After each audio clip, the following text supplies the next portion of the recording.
Cartier Drive is no more. Cartier does not make Drive watches like this extra flat anymore, and the only Drive watch still lingering on the Cartier website is the buck wild and gorgeous Tourbillon at $75,000. But let's start from the beginning-ish. The year was 2016, the month was January, the place Geneva.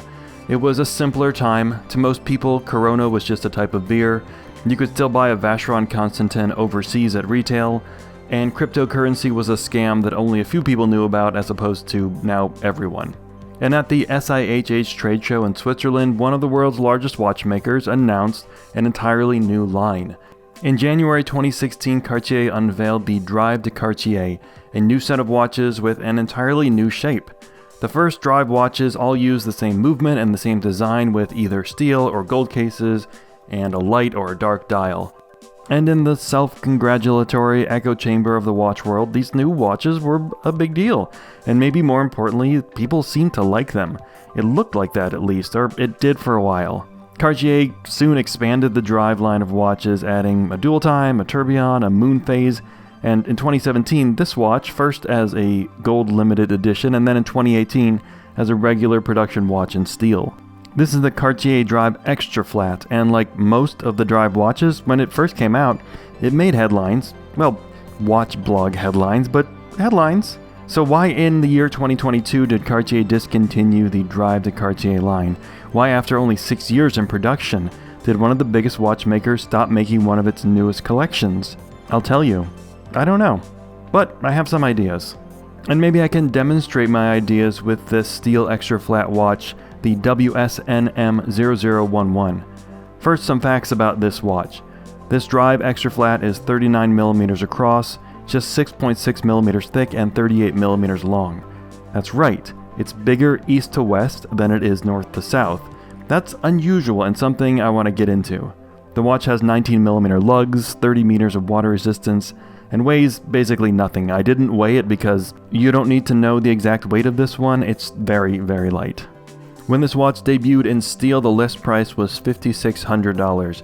It came on a blue leather strap, but I swapped it out for this tan suede strap. And buckle up, I'm about to make some people pretty angry. I don't know where I got this tan strap, but I do know I paid less than $50 for it.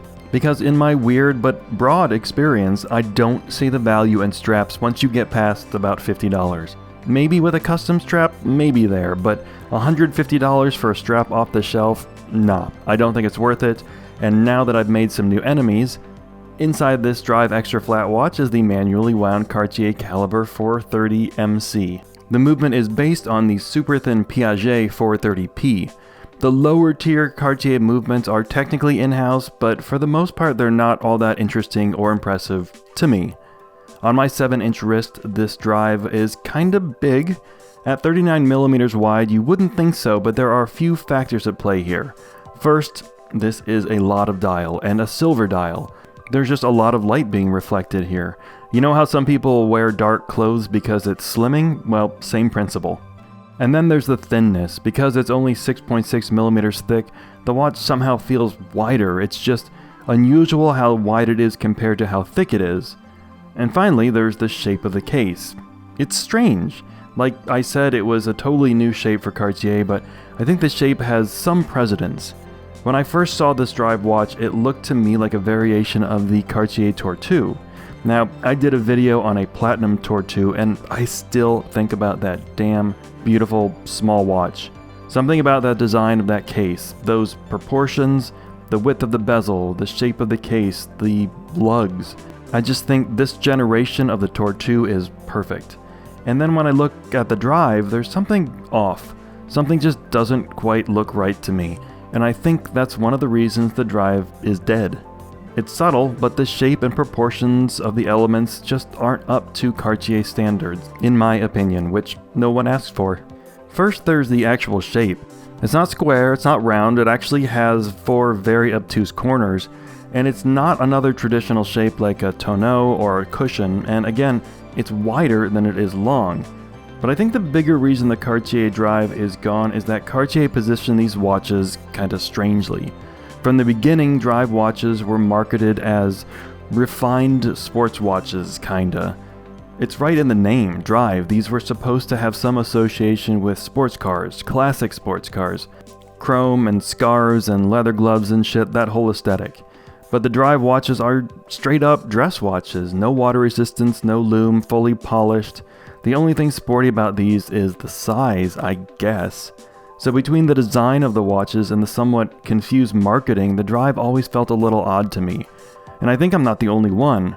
According to my unscientific and anecdotal and dumb research, these watches really didn't sell in great numbers, at least not in proportion to their original hype. But Cartier works in mysterious ways. I don't know what led to the brand's decision, and I certainly don't know what will happen. Because Cartier has revived some discontinued and dormant collections before. There have been recent reinvestments in both the Pasha and Balloon Blue watches, which hadn't seen a lot of attention in recent years. Then again, there are watches like the Caliber, which was a real dive watch from Cartier, and it was kinda cool. That one might be gone forever, but I kinda hope it's not. The Drive, I could see it coming back with a new iteration in a few years, maybe with some lume, some better water resistance, slightly different proportions, and I don't know, a PVD case? But for now, it looks like the Drive has drove itself into retirement. And for now, these are a bargain on the used market, and despite their quirkiness, they are lovely watches, lovely Cartier watches, and who knows, with the Drive's relative short lifespan, maybe these will be collectible one day.